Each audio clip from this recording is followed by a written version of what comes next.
Welcome to Full Metal RPG. I'm your host, Richie Buzzkill. I'm here with some lovely people for Season 3 season opener. We got Ashley. What up, Ashley? Hi, how you doing? I'm doing pretty well. All of the... I just read a chat thing, and I should not have. All right, and Darrell. Darrell, what are you? What's up, my friend? How's it going? So, like I said, we decided to do season 3. Try to do, we're trying to carry the torch and steer the ship, and many other analogies and metaphors. I hope that the opening went well, because I couldn't hear it, but it looked like it went well.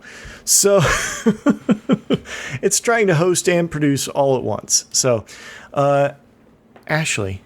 Yeah. You're, head co-host or co-conspirator number 1 now. So I think everybody should be aware of that fact, because we might have glazed over that last time and in the sweltering of my room. So Unless it was, yeah. We are the co-hosts. Darrell's going to join as much as he can, and we'll be bringing in guests when we can too. So yeah, but me and you are carrying the torch. Yeah, it's a big awkward shaped torch. There's like 8 torches that connected with chainsaws. It's an odd thing. We have to figure that out. It's like we have to every couple steps readjust and just be like, wait, hold on, I'm slipping, and so we have to readjust. As we go. Yeah. Totally. Don't want to get cut. Getting near one of the chainsaws. Anyway. No. So I was thinking we might do the thing we've done for a while now. We've discussed different ways of doing this, and might change it up here. But I figured we'd visit the black hole, the what we're doing in our role playing lives, and seeing how things are doing. So I'm going to start off with Ashley. Ashley, you have a scroll. I'm assuming you just what am I doing? You just break out the scroll and just it rolls across the floor, and then we'll just kind of work our way up. So I just look back. I have to keep a calendar, and so I just look at my calendar and go, yes, I did do those things. So, So a lot of my campaigns are actually kind of on hiatus right now, because one of them, our artificer guy, he was in a play, and so he needed time off for that. And so we kind of went on hiatus for that. And then one of our players moved to New York, so we're on a little bit more of a hiatus now with that one. Oh, no. And then, in our other Pathfinder campaign, our Spellslinger is now in a play. And this is the problem when you play with community theater people and a bunch of drama nerds, is that they end up getting into plays, and then you can't play games together anymore. So I see. So we're on hiatus a little bit for those. Well, I mean, it is the summer in Arizona. This is the time when a lot of things fall apart. A lot of times in the rest of the country, it's winter when everything falls apart. But summer, really, in normal times, in the old times, that would be easily everybody just kind of disappears into their air conditioning and doesn't want to go outside. And with it being online, you would think it would be easier for people to be yes, I'm just going to sit in front of a fan and I can play games. Right. Or they're just getting the fuck out of town, which is another thing that I think probably happens in Arizona, is that we get as far up as we can so that we're not here. So, but we did also... So Yukon Dark, which was the Tiny Cthulhu campaign that I was doing with Gallant Knight Games, wrapped up about a month ago. And we are starting in on Gallantverse one now. So we're going to be doing a superheroes one, and Alan is actually running it. So we did character creation this past week. And that one is going to be available for the patrons of Gallant Knight Games. But I'm so excited. The way that it's playing out is going to be so much fun. I had so much fun doing the character building, and Alan has some really cool ideas. So I'm really excited to get into that. But that's going to be the new Thursday night weekly stream that he has on the Gallant Knight Games channel. Well, excellent. I will have to. I couldn't quite keep up with the streams, so I'm gonna have to probably go with the YouTubes for this one because I'm, of course, more excited about superheroes than I am about Cthulhu because I like Cthulhu a lot. He's my pal. Got the tentacly pal, but it's one of those things where I understand why streams take some dedication to show up for. So yeah. Sometimes everything's available on their YouTube channel, so you can go back and watch that if anyone wants to, or they're available I think the next day. Yeah, very nice. They're very efficient. Very efficient. Yes. Darrell, my brother. Yeah. What's going on? Oh man, Monday Night Monsters moved back to Monday nights. It was Thursday Monday nights for a while, and now we're back to Monday nights. So we're playing Vampire the Requiem. We're having a crap ton of fun. I've learned from my previous sessions that the best method is to just give the players as much leash as they want to run with and let them use that as a noose if they would like to. Our session was fantastic. They basically needed to replace a body that they had stolen, decided to tackle a gang of young vampires, and it ended with some heavy torture because there was a writer that the corpses needed to have experienced fear just prior to being basically put into torpor. So it'll be really interesting to see how it plays out in the next session. I won't reveal much because I know that some people may be watching. But yeah, it's been a lot of fun. It's been good to get back to the table. It's been really good for my mental and social health to have people at the house again, and hopefully with the pandemic doing what it is, we'll continue to be able to do it in person because I love the in-person gaming, just being around the table. It's been really cool. Yeah. Well, and wasn't the body they were supposed that they took was actually the player character? Was. So the player, one of the players wanted to play a witch from Salem, and so I had to think of a way to bring a witch from Salem into modern-ish times because we're late 80s, early 90s, pre-cell phone, pre-digital video era. Indeterminate, dark, gothic city, a la The Crow, Detroit and Seattle smashed together. Lots of burning barrels. Detraddle? I want it to be called Detraddle. Detraddle? Yeah, I just think that's a good name for it. So yeah, I think we'd call it Darkopolis or something. That's good too. So I was Dark Metropolis. Yeah.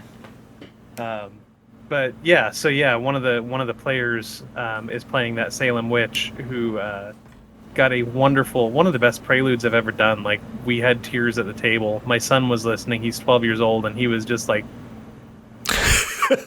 was wonderful. I love. Darrell made an amazing face, so there's that. Yeah. Oh yeah, it's fun. Yeah.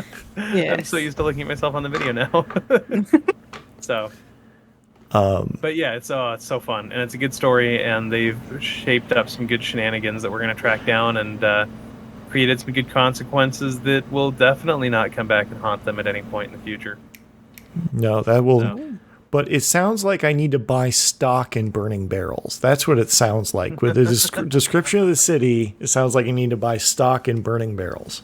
Burning barrels, neon. They just hit the arcade. So we had.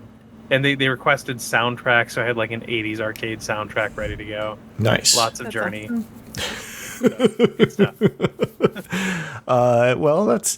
Yeah, I always look forward to our story sessions and on whenever you're running for those games, because I really enjoy that. Next arc, we're going to have to start recording those. Yeah, we're going to have to, I'm either going to have to bring, a recorder to lunch, or we're going to have to, record those, have a meeting set up for after work. So but yeah, that's been a lot of fun helping you with that, listening, shifting week by week, the little kind of radio play. We really I've been playing Tiny Dungeons kind of a bit intermittently because my group that has been very stable over the last year and a half has been kind of like a little more flaky, so which is fine.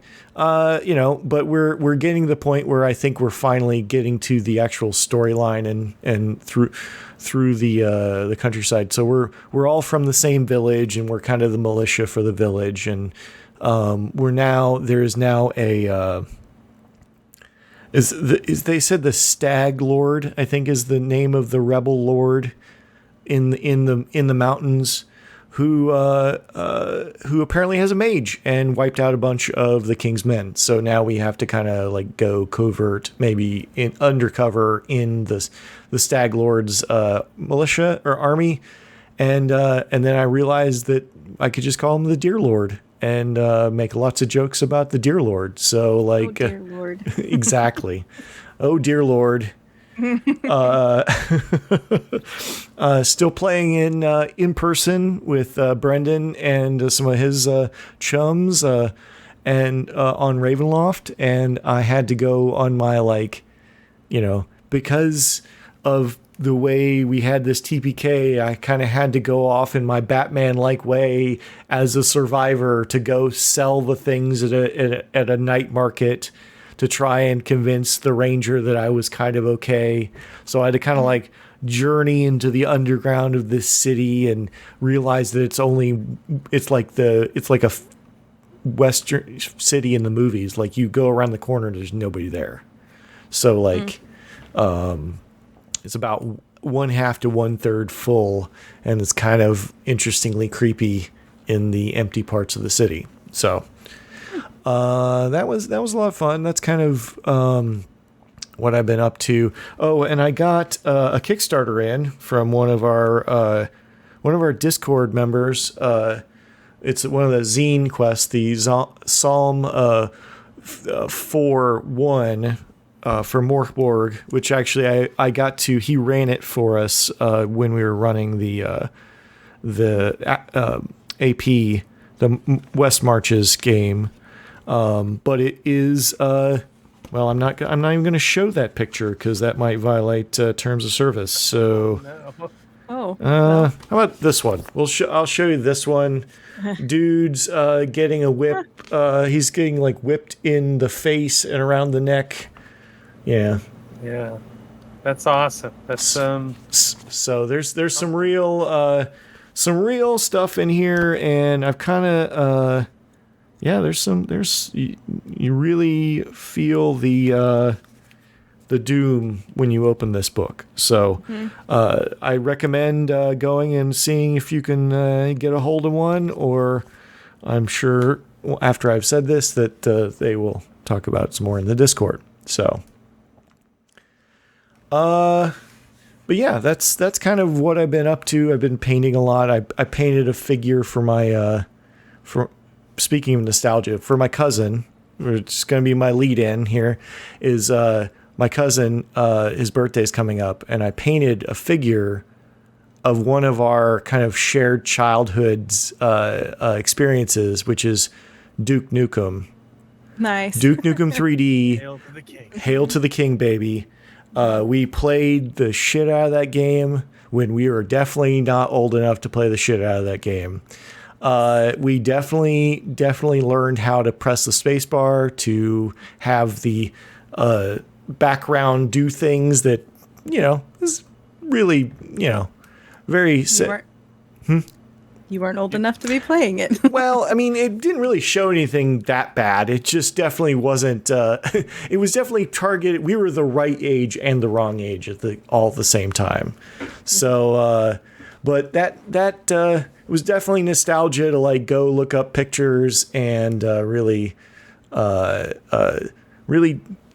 at this caricature of every super action figure, action character of the 80s and 90s, all rolled into one and stealing all of his lines. So, but that was sort of a nostalgia trip this week. And so rolling into the topic, I say this whenever we kind of bump into this topic in our discussions of other topics. So what do I mean by nostalgia? It's a hell of a drug. We're to some extent, I feel like we are kind of chasing childhood a lot with experiences that we are recreating at the table. And it's sort of like what I've been told it's like to be a drug addict, in the fact that you are always looking for that first high again.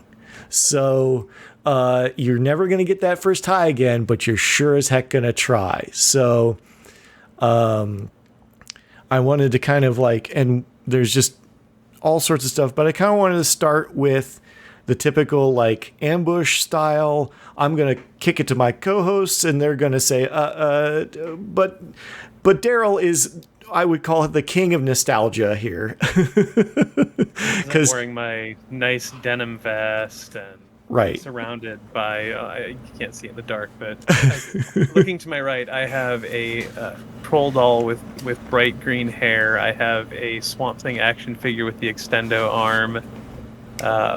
Lots of Funko Pops for the various fandoms I'm into. So yeah, I like nostalgia a little bit. I definitely am reliving my childhood on a daily basis.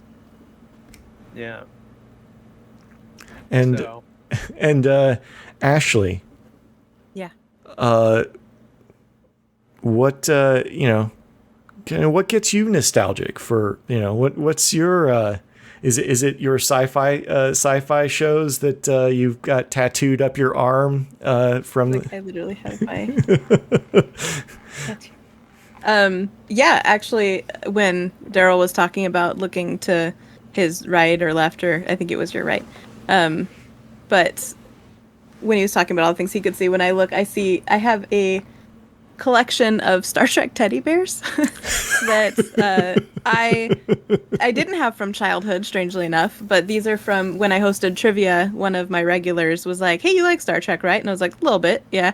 And so she, for some reason, their work was like giving this away or selling them. Either way, she got an entire collection of them and gave them to me. So I have that. But I am very much a nostalgic shitbag of a human. Like, I will hold on to things that are just, they remind me of, I have a rock from when I was a kid that I had picked up that I was like, this is a cool fucking rock. And so I still have that rock, so it's like I will hold on to things like a goblin because I just have always loved it, or it's pretty or whatever. So yeah, but mine, kind of bringing it into the topic was, there's a Kickstarter. I know I've said a lot of things about Kickstarter, but this one was about 2 months ago, probably. They did a Wizard of Oz 5e book.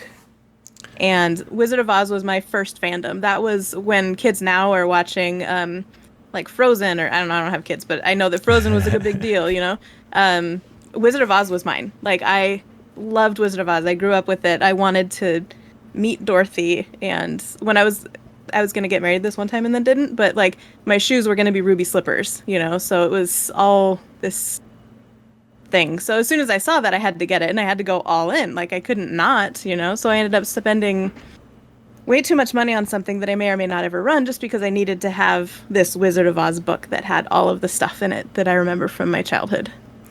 Yeah, and that, I mean, I'm hoping they've got regular updates and they're doing well. They are. But I feel like a lot of our current RPG environment is fueled by nostalgia. I feel like Dungeons and Dragons is this constantly renewing source of nostalgia for people.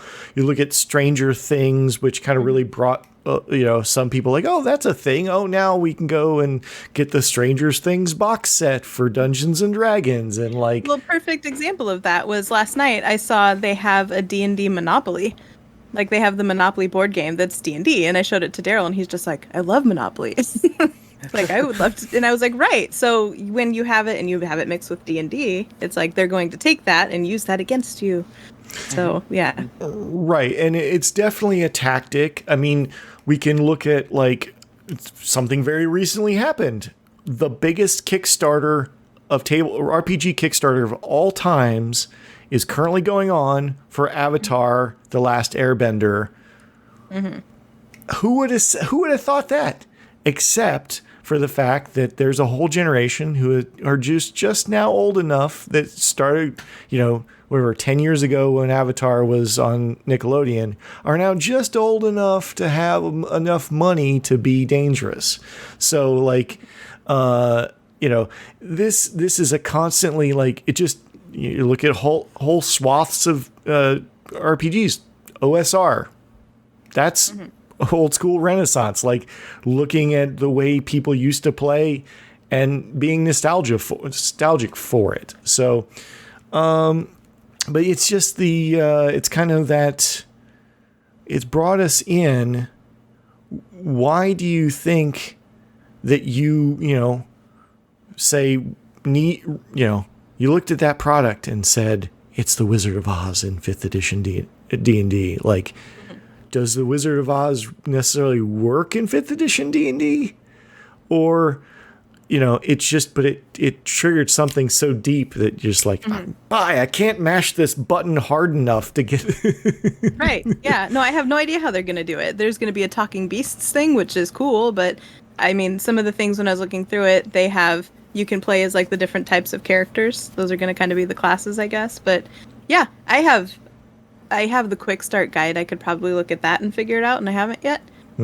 Because again, I will probably never run this. I will probably never play this. I just needed it because it's Wizard of Oz, and there's like a card game that came with it. Needed to get that too. Don't know why. So I'm gonna have all of this Wizard of Oz stuff because I just needed to have. I needed to have it. Like you said, it's the drug thing. You're always chasing that, and it's the fond memories that you have that you relate with that. Like that you connect with that.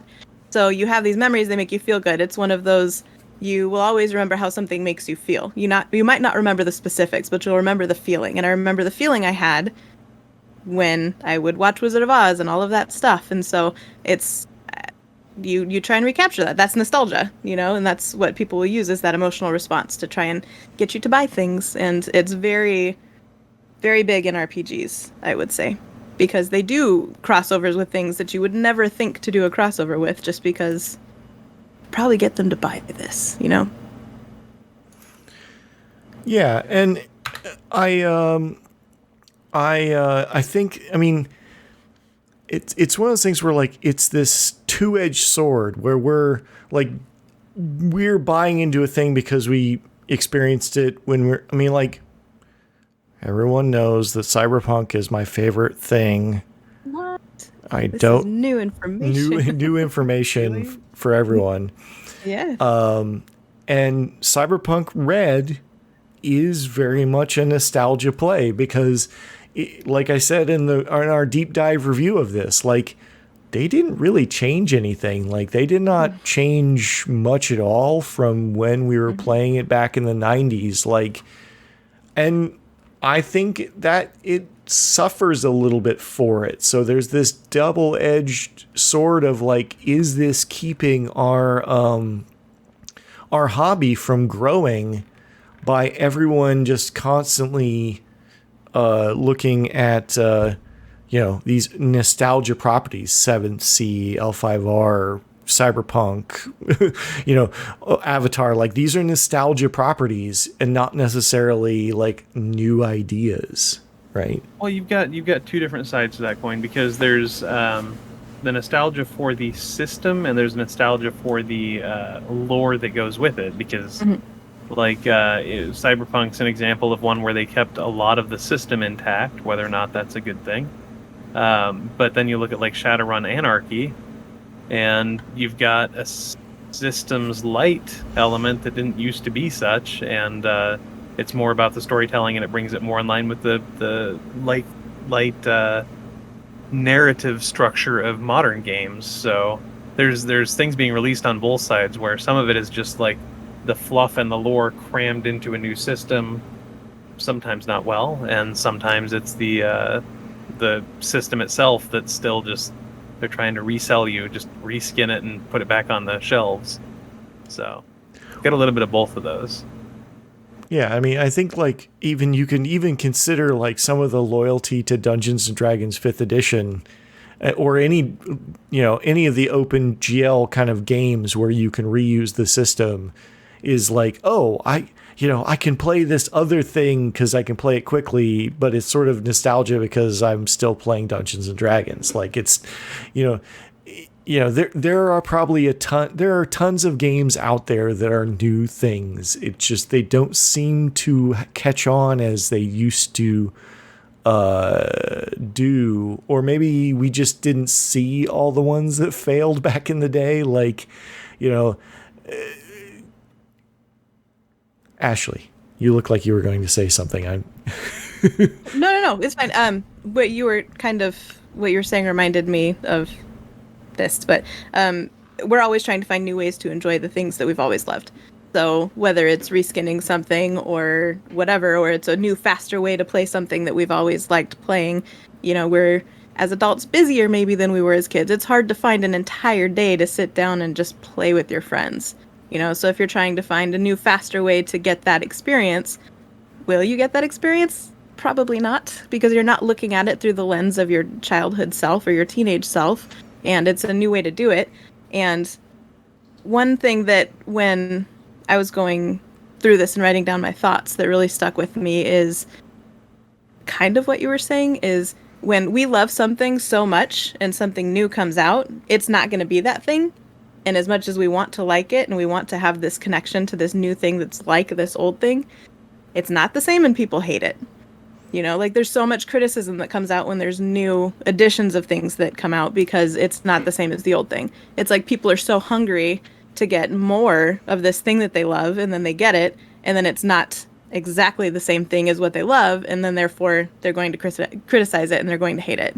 Do you know what I mean? Yeah, and you can look at any time, especially now that we're into many editions of things, like you can literally probably look at the forum posts, even going back to the IRC or even the those days, bulletin board services, and probably you could cut and paste those when they went from second to third edition. You could cut and paste those right into what will happen when we go from fifth to sixth edition.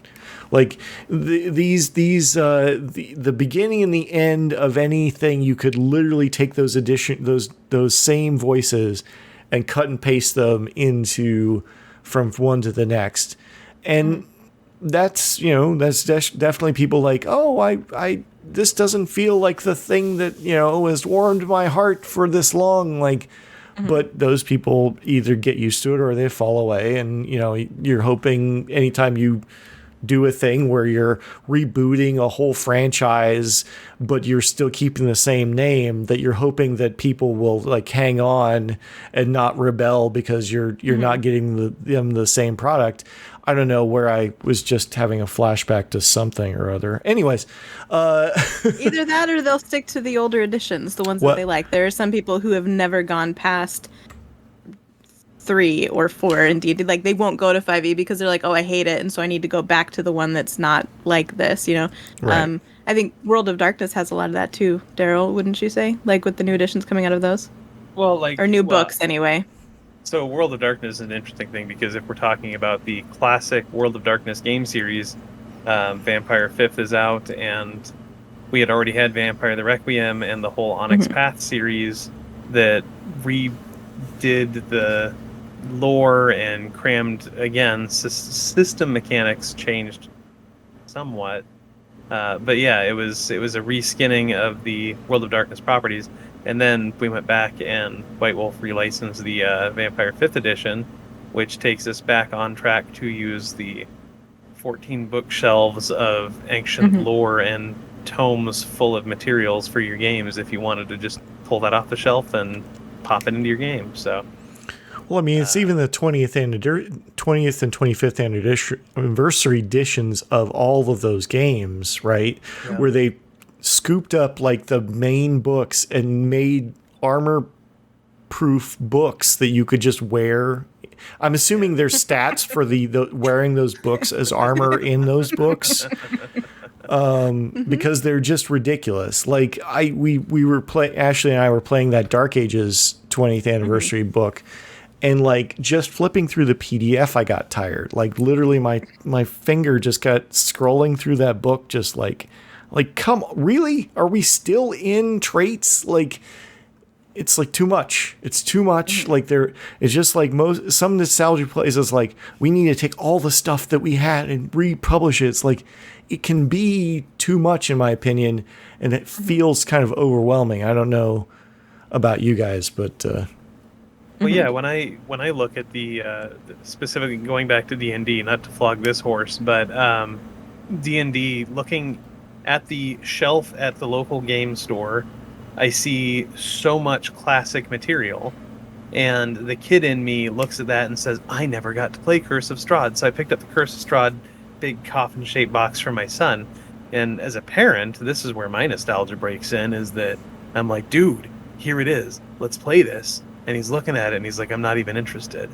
And I'm like, okay, Tomb of Annihilation? No. He wants what he wants, and it's different from what I want, and someday I'll get to play Curse of Strahd and not just hear about it secondhand. But I'm sorry. So... I maybe. No. You gave me a lot of good information on it, and I'm still excited to see where it goes. I only know like the middle parts. But, okay. But yeah, so when you go to the game store and you see all those classic covers and reissues of the same old, I don't want to say the same old ideas, updates on those ideas. It's cool, and it's cool for me as a parent to be able to pass it on to my kids. Their interest level is way different. Like Gabe just got into, but their interests are different, but new and fantastic. Gabe just picked up the Aliens book, so that's exciting. So my kids are nostalgic for a thing that was in my childhood that was also existing in their childhoods. And I say kids, he's 18 now, right. But and I was, my writer's room here, Nolan perked up and says, there is something to be said between the difference of sentimentality versus nostalgia, right? Yes. You're sentimental for the old days when you had 12 hours to play that trad game or whatever your version of that is, versus today. And that's certainly to your point about like trying to find these experiences but faster, is trying to get that nostalgia for that time.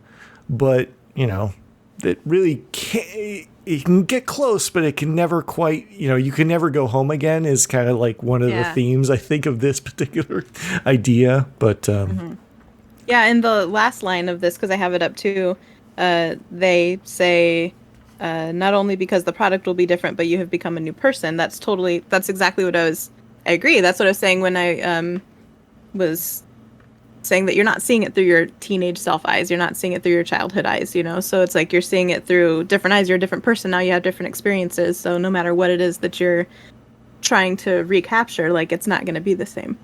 But also, I wish I would have kept my first character sheet. That was another thing Nolan brought up, was there's a difference between keeping your first character sheet and, companies trying to market this stuff to you, knowing that, hey, remember that time when things were simpler and easier and you loved watching Saturday morning cartoons? Well, here's a game where you can play Saturday morning cartoons. Right. I would buy the shit out of that, first of all. Well, there's Toon, the role-playing game, which was, I played it once in high school, and that was pretty fun. Yeah. I don't know if it would be fun today. We may have to play a completely different thing, but it would be interesting to try. Toon a lot, and it is so fun. Okay. I want to. We can get him to run a game for us, Richard. It'll be great. All right. Okay. Yeah. Get Ben rolled up again. That would be good. I did find my first D&D character sheet so I don't have my original character in my Star Wars 2nd edition game. Mm-hmm. I don't have that. I do remember his name, but I don't have that character sheet, I don't think. But I did find my original character, D&D, who was the weirdest. Anyway, that's a whole nother, I'll tell you about my character moment later. But it was awful, but it was awesome at the same time. And I just want to know what you played. Like, I want to guess. I'm gonna guess you played like an elf wizard or something. No, my first character was a dwarven fighter. Okay. And because, this is a bit of like the grognard territory here, because they wouldn't have let me play a wizard. Okay. Because they they started everybody on a fighter first, so you learn the combat rules, because this is second edition. So you had to learn weapon speed and THAC0 and like how to avoid the grappling rules. And like, so that was, but, and the game master, as much of a jerk as he was, did give me an 18. Here, you can have an 18 right off the bat. And then I rolled 2 18s on that same set of characters. And then I rolled like a 6 and a 5 and a 7. So like, it was very, very much like, and then it was, roll on a random trinket or thing happening sheet. And I got a mutation. So I rolled like a crazy number. I got a mutation, so I was a fish dwarf. So nice. I was green, scaly, and I had fish gills.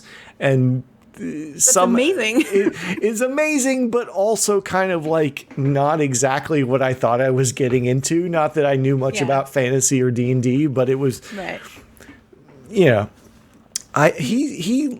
got to go off into the sunset, and I decided to play a rogue after that, and then we had a 4-hour fight over the fact that I couldn't coup de grace somebody, and then I didn't want to play in that game anymore. Anyway, so yeah, those are the kind of fights you don't have anymore because you have rule sets that are more complete or allow for the gaps to be filled. You know, say specifically the gap should be filled at the tables. That's the thing I don't have nostalgia for. I definitely do not have nostalgia for a lot of the older rule sets. I mean, I enjoyed the thought of them, the thought that went into like the love and labor and the amazing amounts of writing on a typewriter or a word processor. Like when it was hard to do this, like I really appreciate that. But man, some of that stuff is just garbage. The whole thing, like things are generally not as good as you remember them to be, or not as bad as you remember them to be sometimes, like depending on the case. But yeah, when you have like that yearning nostalgia for something, chances are there are things that you are forgetting about like that you don't miss. No, not at all. I mean, it was definitely one of those things where like it was one of those splitting the group kind of moments, but that split of the group kind of moments led me to go play Cyberpunk with my buddy, and now I had like deep nostalgia for Cyberpunk because we played like I don't think we played even for that long, but like I really loved my character and what we did in that game, and it was perfect for my like kid. I can't go shopping. Here's a bunch of catalogs that I can buy with fake money. Like, this is perfect. Yeah. So I just think that there's sentimentality for this stuff, but there's also this nostalgia, and the marketing of most things now almost inevitably have this nostalgia play of some kind. Like even the Discord running gag of the Dash Punk games. Like there's now like Wicker Punk and a bunch of other these like they're just trying to like grab onto that punk thing and like Voltron it together, like mashing these two things together. Oh, see, it's rebelling like you used to be able to rebel, but in a different form. Like it's just sometimes that it doesn't work on me sometimes, but anyway. Sometimes.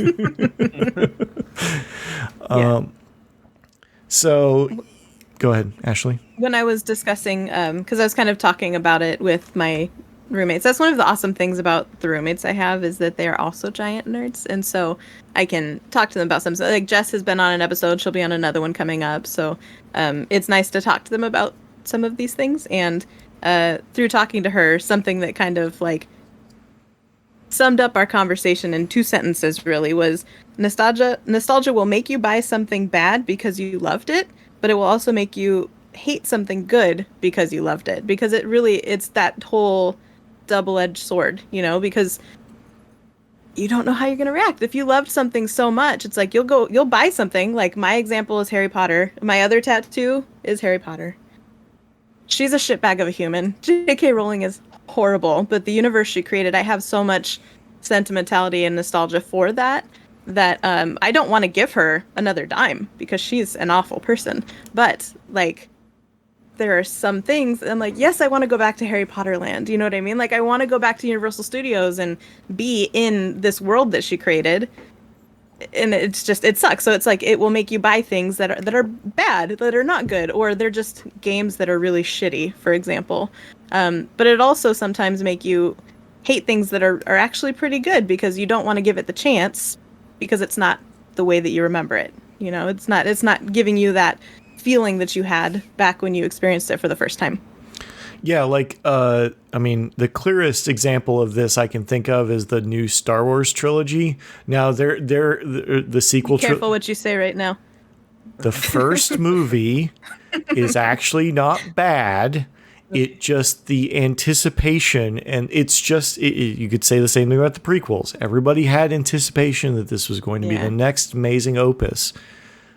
But it did not meet expectation because it could never meet expectations. Like, it's this, like, you have expectation that this is going to be the thing that changes your life, that like imprints in your brain and becomes, and when you like 7C, I dearly loved 7C back in the day. I don't think I could play it the way we used to play it because we play things differently now. But like, I didn't buy the shit out of that Kickstarter, but I definitely bought enough of it, in my opinion. So, like, but am I gonna get around to playing it? I don't really know. I don't think so. But like, I definitely have nostalgia for it. I just don't think it will be as good as what as I used to play. So like, yeah, like I just it's this. You've built it up in your mind as something, and then you experience meeting your heroes, as it were. Like, I'm sure we all have a meeting your heroes story that's like, oh yeah, I shouldn't have done that because I don't really like that person anymore. I should just have kept them like over here on a shelf. That's fine. Yes. Yeah. Yeah. And the thing I was thinking of, because you brought up Star Wars, was Star Trek. People who love old Star Trek hate new Star Trek for some reason. Like, there's so many people that have so much animosity towards new Trek, and I love it all because I am a fan of Star Trek. I like all of them, And as far as people, the naysayers, every single time a new series comes out, there are people talking shit about it before it even comes out. Like, I think it's the same way with new editions. If they were to come out with D&D 6e tomorrow, there's going to be people that hate it. Even the people who hated 5e are still going to hate 6e. You know what I mean? There's going to be so many... People are always going to find things to complain about because it's not what they knew before. Well, I mean, admittedly, there is some Trek that's better than other Trek. Let's not go there because I think we could go for another hour just finding that. So... Join us next week for our Star Trek podcast. Right. Don't go there because we have threatened to joke about that many a times, and you want to see Brendan reappear almost instantaneously, like me and him and Danny had some very heated discussions on Facebook Messenger about Discovery. So. Right. Yes. Exactly. Yes. So. Stay tuned for maybe we'll make that a stretch goal on the Patreon to do like a mini series on Trek. So if people really want that, let us know. We'll add it to the long stretch goals. So, I feel like we've kind of covered the topic. Does anybody have any kind of closing statements or any further spurs we can explore here? I do have one question that was popping into my head. Like, we've discussed a lot about what nostalgia is and danced our way around it, but what are we nostalgic for? Ashley, you mentioned Wizard of Oz, but if we were to bring back like a game system or to gamify something that we had loved, what would be something that you both would enjoy to see brought back? What needs to be rebooted or rebooted or rebooted in the case of Spider-Man? Well, I think we're fine on Spider-Man right now. I think we're another one. Well, we're gonna get like 5 in the next movie, so you're gonna be covered. Yeah, I want to say, like, if we're gonna be rebooting, if that's on the table, then I think the Star Wars RPG we could use a new version of that, because as much as I liked Edge of the Empire, the follow-ons of Force and Destiny and Age of Rebellion, it's just so bloated. It's such a bloated thing. And I went back and reread the first edition of the West End Star Wars game when they republished that. And I was like, I really enjoyed it so much that I did run a couple games of it. It's so straightforward compared to the way, and it's very trad, and it's got skills, and it's a skill tree kind of game, and it's fine. I really liked it. But I feel like Star Wars is one of those things that I think the West End Star Wars are the best ones, because those are the ones I have nostalgia for. But I think we have yet to reach peak, or the right spear tip of getting a Star Wars game that works the way I think a Star Wars game should. Okay. So, Ashley, how about you?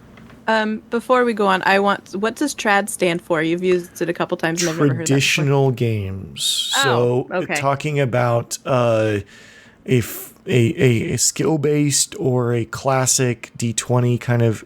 Dungeons and Dragons is the original, but you could call of Cthulhu or any of those kind of games. So trad is kind of the shorthand that gets thrown around, because typing traditional a lot when you're I get it.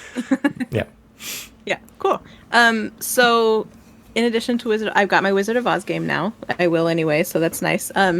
But the other big one that I had when I was little was The Little Mermaid. I loved Little Mermaid, and clearly mermaids have had a huge impact on my life. I have a mermaid tattoo. I'm a scuba diver, all that, blah, blah, blah, whatever. I think a Disney princess game would be so cool. I don't know if they have that, but there's something about, even I'm not a big Disney fan. Like, I'm not the type of person that has like the Mickey Mouse purse or anything like that. But I think there's just something about the old Disney movies that I remember growing up that just still make me really happy, because again, it's like it takes you back to a time when things were simpler, I guess. I don't know. When all you had to worry about was the tacks coming out of the wall for your blanket fort. Your Disney, your nostalgia for Disney is from a very specific time period when you were it's all about the Little Mermaid and the subsequent the revolution in animation that they had, the little renaissance, and that's very fair. And that was taking their original formula and redoing it, and probably kind of weaponizing it a little bit. So like you go from Cinderella to the Little Mermaid, like there's a very clear line there. But anyway, a Disney princess RPG would be amazing. That's all. I think there's got to be a PBTA Disney princess style. I mean, obviously we've got the happiest apocalypse on Earth. So if we got that, I think we can have many other games that. So yeah. But if you in the audience know of one, please point it out to Ashley. So yes. I would that. Darrell? The one that I would love to see come back, TMNT and Other Strangeness. I want it modernized. I went back and started reading them again because Adam brought it up to me, and oh my gosh, they're not well worn against modern sensibilities, but the game system was fun. TMNT you just can't beat. Anthropomorphic animals doing martial arts, it's awesome. So I would love to see some more TMNT, just a compendium, mixing the comics, mixing the shows, a multiverse situation. I don't know, it'd be awesome though. I think sewer. Go ahead. Yeah, multi-sewer. I think there's got to be something out there to do that. I mean, you can clearly do that, but I mean, it is sort of strange we haven't seen another Teenage Mutant Ninja Turtles game, because it seems fairly straightforward to, write such a thing. The game itself, I don't think is out or has come out, but I feel like I can say this because there's a an actual play on YouTube about it, but Alan did one for Tiny D6. Oh, yeah. Right. Is it a setting for Tiny Supers, I'm assuming? I think it's mixing Tiny Supers. I mean, it's its own thing. Oh, okay. It's like its own thing. It's on YouTube. I'll have to figure out what it is. And because I remember messaging him and asking him if I wanted to run like a Teenage Mutant Ninja Turtles game, because we were having a discussion about it in the roundtable chat. And I was like, if I wanted to do this, how would I do this? And he said to mix Supers with, I think he said Wastelands. Oh, like if you mix those two. And he also like told me about this other thing, and I found an actual play on YouTube, so I feel like I'm okay to say it. All right. There you go. Yeah. And then and Nolan brings up another good point, because he's my writer's room, and